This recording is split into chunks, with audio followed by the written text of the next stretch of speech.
Capítulo 30. Direito subjetivo. Sumário. 168. Origem do direito subjetivo e aspectos gerais. 169. Conceito de direito subjetivo. 170. Situações 168. Origem do direito subjetivo e aspectos gerais. 169. Conceito de direito subjetivo. Subjetivas. 171. A natureza do direito subjetivo. Teorias principais. 172. Classificação dos direitos subjetivos. 173.171. A natureza do direito subjetivo. Teorias principais. 172. Classificação dos direitos subjetivos. Aquisição, modificações e extinção dos direitos. 168. Origem do direito subjetivo e aspectos gerais. O quadro social registra um permanente movimento de forças individuais e coletivas, que lutam pela obtenção e eficácia de direitos subjetivos. Nas relações de vida, cada qual procura assumir a posição de comando, de senhorio, de titular de direitos.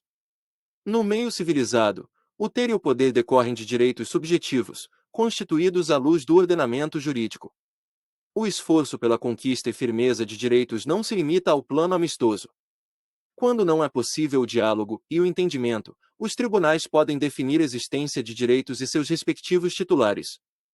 O significado dos direitos subjetivos é tão amplo, que se pode dizer, ainda, que o próprio direito positivo é instituído para defini-los e para determinar a sua forma de aquisição e tutela. Esta é a dimensão de importância do presente capítulo de estudo. Enquanto, para muitos autores a distinção entre o direito objetivo e o subjetivo era familiar aos romanos, Michel Ville defende a tese de que para o direito romano clássico, o seu de cada um era apenas o resultado da aplicação dos critérios da lei, uma fração de coisas e não um poder sobre as coisas. Para o ilustre professor da Universidade de Paris, o jus é definido no digesto como o que é justo, e de quod justum est, aplicado ao indivíduo. A palavra designará a parte justa que lhe deverá ser atribuída, jus sum cuique tribuere, em relação aos outros, neste trabalho de repartição, tributio, entre vários que é a arte do jurista. 1. A ideia do direito como atributo da pessoa e que lhe proporciona benefício, somente teria sido claramente exposta, no século XIV, por Guilherme de Ockham, teólogo e filósofo inglês, na polêmica travada com o Papa João XXII, a propósito dos bens que se achavam em poder da ordem franciscana. Para o sumo pontífice, aqueles religiosos não eram proprietários das coisas, embora o uso que delas faziam a longo tempo. Em defesa dos franciscanos, Guilherme de Ockham desenvolve a sua argumentação, na qual distingue o simples uso, por concessão irrevogável, do verdadeiro direito, que não pode ser desfeito, salvo por motivo especial, hipótese em que o seu titular poderia reclamá-lo em juízo. Ockham teria, assim, considerado dois aspectos do direito individual, o poder de agir e a condição de reclamar em juízo. No processo de fixação do conceito de direito subjetivo, foi importante a contribuição da escolástica espanhola, principalmente através de Soares, que o definiu como o poder moral que se tem sobre uma coisa própria ou que de alguma maneira nos pertence. 2. Posteriormente, Hugo Grosso admitiu o novo conceito, também aceito por seus comentaristas Pufendorf, Feltman, Tomasius, integrantes da escola do direito natural. É reconhecida especial importância a adesão de Christian Wolff, de 1679 a 1754, ao novo conceito, sobretudo pela grande penetração de sua doutrina nas universidades europeias. O termo direito subjetivo é de formação relativamente recente, pois data do século XIX. Para Ariel Alvarez Gardiol, a denominação não é própria, porque tanto subjectum juris quanto a norma agendi são, na realidade, objetivos. 3. Enquanto o vocábulo direito apresenta essa dualidade de sentidos em várias línguas, os ingleses identificam o direito subjetivo pela palavra right e designam o direito objetivo por law, que também significa lei. Na língua alemã, Recht expressa o direito objetivo e Berechtigung, o direito subjetivo. Nas línguas neolatinas, Notadamente, o vocábulo direito apresenta esse duplo aspecto, e é pelo sentido completo da frase que se distingue uma acepção da outra. Quando se diz ter direito a, e geralmente quando se coloca o substantivo no plural, direitos, a referência é ao direito subjetivo. Pela doutrina tradicional, enquanto o direito objetivo era chamado por norma agendi, designando o conjunto de preceitos que organiza a sociedade, o subjetivo foi conceituado como facultas agendi, ou seja, como faculdade de agir garantida pelas regras jurídicas. Modernamente, com a distinção que se faz entre direito subjetivo e faculdade jurídica, tal colocação já se acha superada, mas conservando a virtude de indicar o direito objetivo e o subjetivo, de maneira complementar, um impensável sem o outro. 4. 169. Conceito de direito subjetivo. O direito subjetivo apresenta-se sempre em relação jurídica. Apesar de relacionar-se com o direito objetivo, ele se opõe correlatamente ao dever jurídico. Um não existe sem o outro. O sujeito ativo da relação é o portador de direito subjetivo, enquanto o sujeito passivo é o titular de dever jurídico. Este possui o encargo de garantir alguma coisa àquele. O direito subjetivo apresenta duas esferas, a da licitude e a da pretensão. A primeira corresponde ao âmbito da liberdade da pessoa, a gere licere, pelo qual pode movimentar-se e atuar na vida social, dentro dos limites impostos a todos pelo ordenamento jurídico. É ele quem garante a conduta livre dos indivíduos, porque o direito objetivo impõe a toda a coletividade o dever jurídico de respeitar essa faixa de liberdade, bem como a integridade física e moral de cada um. 5. De acordo com a observação de Recasens Siches, não se deve dizer, propriamente, que se tem direito às simples condutas, como a de transitar pelas ruas ou a de fumar, mas sim que se tem direito de agir livremente sem ser impedido ou molestado por qualquer pessoa. 6. Esse direito se constitui pelo que a doutrina atual denomina por reverso material dos deveres jurídicos de outros sujeitos, quer dizer, a existência do direito decorrente do dever jurídico, que todos os membros da sociedade possuem, de respeitar a liberdade individual. A pretensão é a aptidão que o direito subjetivo oferece ao seu titular de recorrer à via judicial, a fim de exigir do sujeito passivo a prestação que lhe é devida. 7. O direito subjetivo decorre da incidência de normas jurídicas sobre fatos sociais.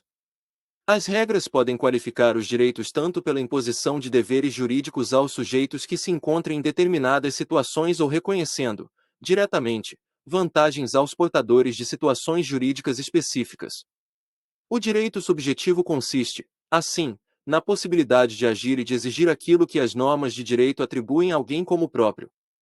Na ordem social, é o direito objetivo que define os direitos subjetivos, enquanto, no plano moral, pode-se cogitar, conforme Jean Dabin, do chamado direito subjetivo moral. Se, do ponto de vista científico, o direito subjetivo decorre do direito objetivo, não se pode negar que, no plano filosófico, o ordenamento jurídico é instaurado com a finalidade de amparar os direitos humanos. Ao requerer alguma providência judicial, o interessado deve fundamentar o seu pedido não na ordem natural das coisas, ou simplesmente na existência do bem moral, mas em determinados dispositivos que integram. Ordenamento jurídico. Para o jurista Pontes de Miranda, a existência do direito subjetivo pressupõe a antecedente existência de normas jurídicas. Direito objetivo é a regra jurídica, antes, pois, de todo direito subjetivo e não subjetivado. Só após a incidência de regra jurídica é que os suportes fáticos entram no mundo jurídico, tornando-se fatos jurídicos. Os direitos subjetivos em todos os demais efeitos são eficácia do fato jurídico, portanto, posterius. 8. Na doutrina exposta por Santiago Dantas, o direito subjetivo pode ser identificado por três elementos: a. Porque a um direito corresponde um dever jurídico; b. Porque esse direito é passível de violação, mediante o não cumprimento do dever jurídico pelo sujeito passivo da relação jurídica; c. Porque o titular do direito pode exigir a prestação jurisdicional do Estado, ou seja, tem a iniciativa da coerção. Com base nessa orientação segura do notável civilista Pátrio, descartamos a possibilidade de se considerar direito subjetivo ao que Recasens Siches denomina o direito subjetivo como poder de formação jurídica. 9. Pelo qual a pessoa pode praticar negócios jurídicos em sentido amplo, como o de outorgar um testamento. Esta prática, como as demais que decorrem do princípio da autonomia da vontade, 10. Não constitui um direito subjetivo, porque não se opõe a qualquer dever jurídico. Configura, sim, a faculdade jurídica. A possibilidade jurídica de se contrair matrimônio, emancipar o filho menor. Doar bens, é mera faculdade decorrente da permissibilidade legal. Quando se afirma que o trabalhador possui direito a receber salário, a situação jurídica desse, efetivamente, é de portador de direito subjetivo porque, correlatamente, a empresa se apresenta com o dever jurídico, pode ocorrer a hipótese de esse direito ser violado pelo sujeito passivo da relação jurídica e o seu titular fazer valer a sua pretensão na justiça. 170. Situações subjetivas. Para Miguel Reale, o direito subjetivo é uma espécie do gênero situação subjetiva, que define como a possibilidade de ser, pretender ou fazer algo, de maneira garantida, nos limites atributivos das regras de direito. Interesse legítimo, poder e faculdade são as outras espécies. Interesse legítimo é a condição preliminar indispensável à postulação em juízo, segundo a qual o interessado evidencia a relevância do objeto questionado. Ao receber a petição do advogado, cumpre ao juiz verificar se a matéria envolve legítimo interesse econômico ou moral. Ao proceder a tal exame, o magistrado não atinge o mérito, apenas aprecia se a questão envolve pelo menos um desses valores. Poder é a situação subjetiva que retrata a condição da pessoa obrigada, por força de lei, a fazer alguma coisa em benefício de alguém, investindo-se de autoridade. É a hipótese do pátrio poder, que não chega a ser direito subjetivo dos pais, pois não há dever jurídico por partes dos filhos. Giuseppe Lumia, que prefere a denominação potestade, oferece também, como exemplo, os poderes atribuídos a quem possui o dever de gerir a administração pública no interesse da coletividade. 11. A faculdade jurídica, que Ferrara definiu como o poder que o sujeito possui de obter, por ato próprio, um resultado jurídico independentemente de outrem, classificar-se de acordo com a natureza de seus efeitos e pelos seguintes modos: a faculdade de criar determinados efeitos jurídicos, como a de se adotar uma criança; b. A faculdade de extinguir determinados efeitos jurídicos, como a que possui o sócio de uma empresa, para dissolver a sociedade; c. A faculdade de se alterarem efeitos jurídicos, como a do casal que, por mútuo consentimento, promove a sua separação judicial; d. A faculdade de transmitir a outras pessoas determinados efeitos jurídicos, como se verifica nos casos de alienação de bens ou cessão de créditos. 12. A distinção entre o direito subjetivo e a faculdade jurídica não significa, contudo, que se acham inteiramente desvinculados. Há determinadas faculdades que decorrem da existência do direito subjetivo, como a de doar um certo bem, que pressupõe o direito de propriedade. 171. A natureza do direito subjetivo. Teorias principais. Sobre a natureza do direito subjetivo há várias concepções, entre as quais destacam-se: 171.1 Teoria da vontade. Para Bernhard Winscheid, de 1817 a 1892, jurisconsulto alemão, o direito subjetivo é o poder ou senhorio da vontade reconhecido pela ordem jurídica. O maior crítico dessa teoria foi Hans Kelsen, que através de vários exemplos a refutou, demonstrando que a existência do direito subjetivo nem sempre depende da vontade de seu titular. Os incapazes, tanto os menores como os privados de razão e os ausentes, apesar de não possuírem vontade no sentido psicológico, possuem direitos subjetivos e os exercem através de seus representantes legais.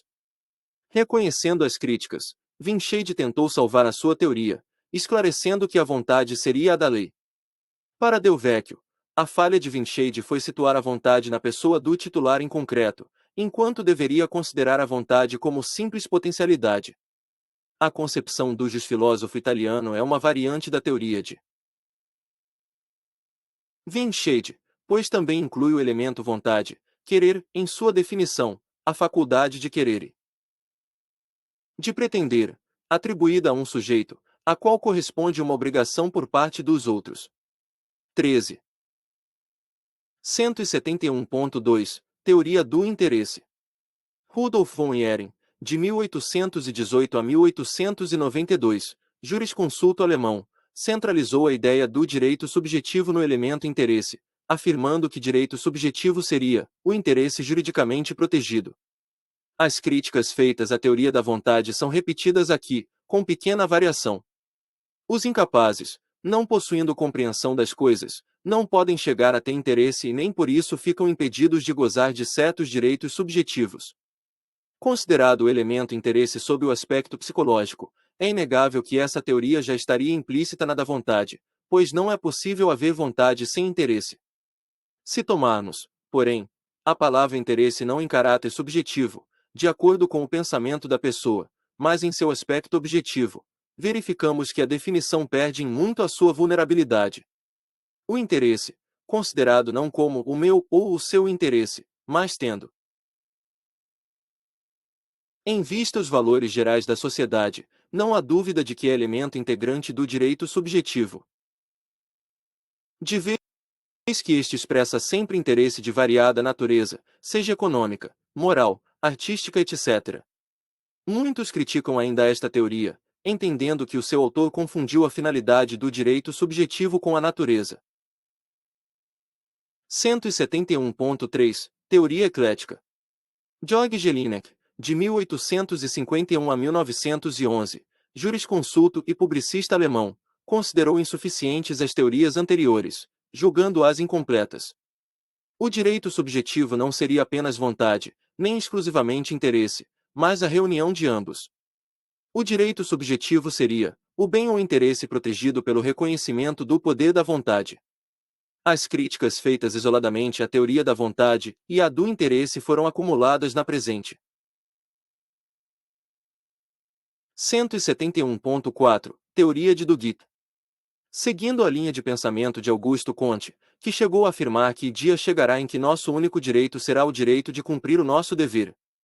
Em que um direito positivo não admitirá títulos celestes e assim a ideia do direito subjetivo desaparecerá. Leon Duguit, de 1859 a 1928, jurista e filósofo francês, no seu propósito de demolir antigos conceitos consagrados pela tradição, negou a ideia do direito subjetivo, substituindo-o pelo conceito de função social. Para Duguit, o ordenamento jurídico se fundamenta não na proteção dos direitos individuais, mas na necessidade de manter a estrutura social, cabendo a cada indivíduo cumprir uma função social. 171.5 Teoria de Kelsen. Para o renomado jurista e filósofo austríaco, a função básica das normas jurídicas é impor o dever e, secundariamente, o poder de agir. O direito subjetivo não se distingue, em essência, do direito objetivo. Afirmou Kelsen que o direito subjetivo não é algo distinto do direito objetivo. É o direito objetivo mesmo, de vez que quando se dirige, com a consequência jurídica por ele estabelecida, contra um sujeito concreto, impõe um dever, e quando se coloca à disposição do mesmo, concede uma faculdade. Por outro lado, reconheceu no direito subjetivo apenas um simples reflexo de um dever jurídico, supérfluo do ponto de vista de uma descrição cientificamente exata da situação jurídica. 14. 172. Classificação dos direitos subjetivos. A primeira classificação que apresentamos sobre o direito subjetivo refere-se ao seu conteúdo, figurando, como divisão maior, a relativa ao direito público e direito privado. 15. 172.1 Direitos subjetivos públicos. A distinção entre o direito subjetivo público e o privado toma por base a pessoa do sujeito passivo da relação jurídica. Quando o obrigado for pessoa de direito público, o direito subjetivo será público, e, inversamente, quando na relação jurídica o obrigado for pessoa de direito privado, o direito subjetivo será privado.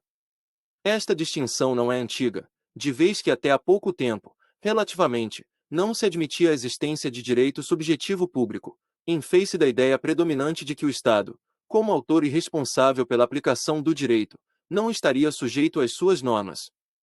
O direito subjetivo público divide-se em direito de liberdade, de ação, de petição e direitos políticos. Em relação ao direito de liberdade, na legislação brasileira, como proteção fundamental, há os seguintes dispositivos. A Constituição Federal, inciso 2º do artigo 5. Ninguém será obrigado a fazer ou deixar de fazer alguma coisa senão em virtude de lei, princípio denominado por norma de liberdade. B. Código Penal, artigo 146, que complementa o preceito constitucional: constranger alguém, mediante violência ou grave ameaça, ou depois de lhe haver reduzido, por qualquer outro meio, a capacidade de resistência, a não fazer o que a lei permite, ou a fazer o que ela não manda. Pena. Delito de constrangimento ilegal. C. Constituição Federal. Inciso XV do artigo 5. Conceder-se habeas corpus sempre que alguém sofrer ou se achar ameaçado de sofrer violência ou coação em sua liberdade de locomoção, por ilegalidade ou abuso de poder. O direito de ação consiste na possibilidade de se exigir do Estado, dentro das hipóteses previstas, a prestação jurisdicional, isto é, que o Estado, através de seus órgãos competentes, tome conhecimento de determinado problema jurídico concreto, promovendo a aplicação do direito. O direito de petição, previsto no artigo 5, inciso x, da Constituição Federal, desdobra-se em duas séries de prerrogativas: defesa de direito e combate à ilegalidade ou abuso de poder. B. Obtenção de certidões junto às repartições públicas, objetivando a defesa de direito e informação de situações de interesse pessoal. Qualquer pessoa poderá requerer aos poderes públicos, com direito à resposta. É através dos direitos políticos que os cidadãos participam do poder. Por eles, podem exercer as funções públicas tanto no exercício da função executiva, legislativa ou judiciária. Incluem-se, nos direitos políticos, os direitos de votar e de ser votado. Na tutela de direitos subjetivos públicos, a Constituição Federal de 1988 inovou o direito pátrio ao criar os institutos do mandado de injunção e do habeas data, respectivamente nos incisos LXX e UTC, do artigo 5. O primeiro visa ao preenchimento, junto ao Supremo Tribunal Federal, de lacunas em nosso ordenamento decorrentes da não regulamentação de direitos e liberdades constitucionais e das prerrogativas inerentes à nacionalidade, soberania e à cidadania. Na prática, todavia, tal direito tem se mostrado inócuo pela não realizabilidade do mandamento constitucional. Já o habeas data objetiva o conhecimento, perante os juízos de direito, de informações pessoais constantes em registros ou bancos de dados públicos, bem como a retificação em assentamentos. 172.2 Direitos subjetivos privados. Sob o aspecto econômico, os direitos subjetivos privados dividem-se em patrimoniais e não patrimoniais. Os primeiros possuem valor de ordem material, podendo ser apreciados pecuniariamente, o que não sucede com os não patrimoniais, de natureza apenas moral. Os patrimoniais subdividem-se em reais, obrigacionais, sucessórios e intelectuais. Os direitos reais jus in re têm por objeto um bem móvel ou imóvel, como o domínio, usufruto, penhor. Os obrigacionais, também chamados de crédito ou pessoais, têm por objeto uma prestação pessoal, como ocorre no mútuo, contrato de trabalho, etc. Sucessórios são os direitos surgidos em decorrência do falecimento de seu titular e transmitidos aos herdeiros. Finalmente, os direitos intelectuais dizem respeito aos autores e inventores, que têm o privilégio de explorar a sua obra, com exclusão de outras pessoas. Os direitos subjetivos de caráter não patrimonial desdobram-se em personalíssimos e familiares. Os primeiros são os direitos da pessoa em relação à sua vida, integridade corpórea e moral, nome, etc. São também denominados inatos, porque tutelam o ser humano a partir do seu nascimento. Já os direitos familiares decorrem do vínculo familiar, como os existentes entre os cônjuges e seus filhos. A segunda classificação dos direitos subjetivos refere-se à sua eficácia. Dividem-se em absolutos e relativos, transmissíveis e não transmissíveis, principais e acessórios, renunciáveis e não renunciáveis. 172.2.1 Direitos absolutos e relativos. Nos direitos absolutos, a coletividade figura como sujeito passivo da relação. São direitos que podem ser exigidos contra todos os membros da coletividade, por isso são chamados erga omnes. O direito de propriedade é um exemplo. Os relativos podem ser opostos apenas em relação a determinada pessoa ou pessoas, que participam da relação jurídica. Os direitos de crédito, de locação, os familiares são alguns exemplos de direitos que podem ser exigidos apenas contra determinada ou determinadas pessoas, com as quais o sujeito ativo mantém vínculo, seja decorrente de contrato, de ato ilícito ou por imposição legal. 172.2.2 Direitos transmissíveis e não transmissíveis. Como os nomes indicam, os primeiros são os direitos subjetivos que podem passar de um titular para outro, o que não ocorre com os não transmissíveis, seja por absoluta impossibilidade de fato ou por impossibilidade legal. Os direitos personalíssimos são sempre direitos não transmissíveis, enquanto os direitos reais, em princípio, são transmissíveis. A transmissibilidade dos direitos se opera inter vivos ou motis causa, isto é, entre pessoas vivas, como nos contratos de locação e comodato, ou em razão de morte, como na sucessão legítima e na testamentária. Na sucessão motis causa, os direitos se transmitem no momento da morte do autor da herança, abertura da sucessão, ainda que os herdeiros sejam desconhecidos. Trata-se de uma ficção jurídica, que visa evitar a figura de direitos subjetivos sem titularidade. Com a aceitação da herança pelos herdeiros verifica-se a ratificação da aquisição da propriedade e da posse, que se mantêm indivisíveis até o momento da partilha. 172.2.3 Direitos principais e acessórios.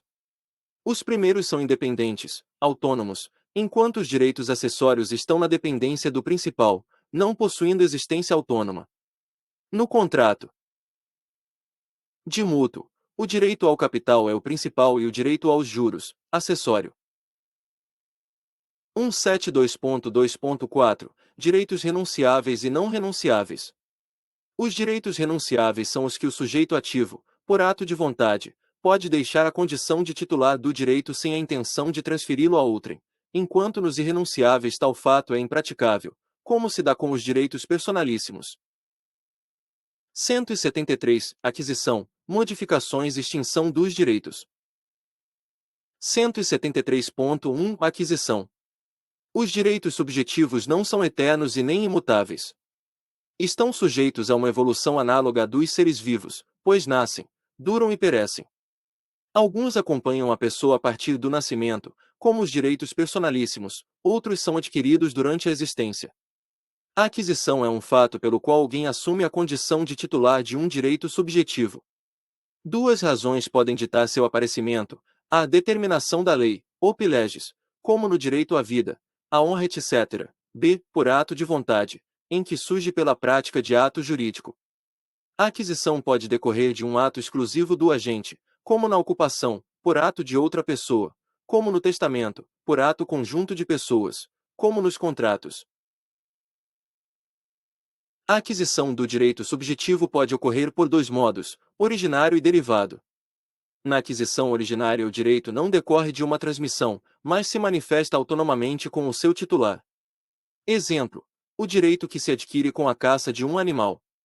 16 Já na aquisição derivada ocorre apenas mudança ou transferência de titularidade do direito. Esta modalidade divide-se em duas espécies, translativa e constitutiva. Pela primeira, o direito se transfere integralmente ao novo titular, como na hipótese de venda de um prédio. Pela segunda espécie, constitutiva, o antigo titular conserva algum poder sobre o bem, como se dá no caso de desmembramento do direito de propriedade, em que o antigo titular transfere apenas a nuda proprietas, conservando o direito de usufruto. Os modos distintos de aquisição não apresentam iguais reflexos. A aquisição originária não está sujeita a vícios, porque o direito não possui qualquer vínculo com o passado, não possui história. Já o direito decorrente de aquisição derivada pode apresentar um condicionamento anterior que o macule, como na hipótese de compra de um objeto furtado. 173.2 Modificações. A modificação de um direito subjetivo pode ocorrer sob variados modos. Alessandro Gropali distingue a modificação em subjetiva e objetiva. Na primeira espécie, ocorre a mudança do titular do direito ou do dever jurídico, que pode operar-se por ato inter vivos ou mortis causa. A modificação objetiva é a transformação que alcança o objeto. Isto pode ocorrer sob o aspecto quantitativo, quando o objeto sofre uma diminuição, na hipótese, vg, de alienação de parte de um terreno, ou com um acréscimo, como na modificação que surge por aluvião. 17. Do ponto de vista do objeto, a mudança pode ser também qualitativa, como ocorre na situação em que o dono de um imóvel, gravado com a cláusula de inalienabilidade, obtém a subrogação do seu direito em outro imóvel de característica equivalente. 173.3 Extinção. O direito subjetivo pode extinguir-se com o perecimento do objeto, alienação, renúncia, prescrição e decadência. 173.3.1 Perecimento do objeto. Se o direito recair sobre a coisa e esta perde as suas qualidades essenciais ou valor econômico, considera-se extinto o direito. Igual efeito jurídico se dá com perecimento do objeto e quando este se confunde com outro, do qual não possa se destacar e na hipótese, ainda, em que se localize em lugar inacessível, como é a situação de um objeto lançado em um abismo ou no fundo do mar. 173.3.2 Alienação. É a transferência do direito, a título gratuito ou oneroso. 173.3.3 Renúncia. Consiste no ato espontâneo pelo qual alguém se abdica de um direito, como no caso de um herdeiro que não aceita a herança. 173.3.4 Prescrição. A prescrição é a perda do direito de ação pelo decurso do tempo. Com ela, o direito não desaparece, mas fica sem meios de obter a proteção judicial, em decorrência da inércia de seu titular, que não movimentou o seu interesse em tempo hábil. A partir do momento em que se patenteia o interesse e legitimidade, 18 O interessado tem um determinado prazo para fazer valer o seu direito de questionar em juízo. O ilustre civilista Santiago Dantas vinculou a noção de prescrição à ocorrência de uma lesão do direito. Não surge o problema da prescrição, enquanto não há uma lesão do direito. A prescrição nada mais é do que a convalescença da lesão do direito pelo não exercício da ação. Quer dizer que a prescrição conta-se sempre da data em que se verificou a lesão do direito. 19 O pressuposto para o direito de ação, contudo, não é a lesão do direito, como apontou Santiago Dantas, mas a existência de interesse e legitimidade. Dentro daquele raciocínio, quem ingressasse em juízo teria direito e, consequentemente, deveria ganhar a ação. A processualística moderna concebe o direito de ação como direito autônomo, independente da existência de um direito subjetivo. A prescrição é instituída, como afirma Machado Palpério, como meio de paz social, para não eternizar as querelas. 20 Além da prescrição extintiva do direito de ação, há também a prescrição aquisitiva, pertinente à obtenção de um direito pelo decurso do tempo, como na usucapião, em que a posse mansa e pacífica, durante um prazo estabelecido em lei, 2,5, 10 ou 15 anos, dá ao usucapiente o domínio da coisa imóvel. A matéria se encontra disciplinada entre os artigos 1238 e 1244 da Lei Civil. Relativamente aos bens móveis, a usucapião se opera com 3 anos na hipótese de a posse ser com justo título e boa-fé, em 5 anos, em caso contrário, conforme dispõe os artigos 1260 a 1262 daquele diploma legal.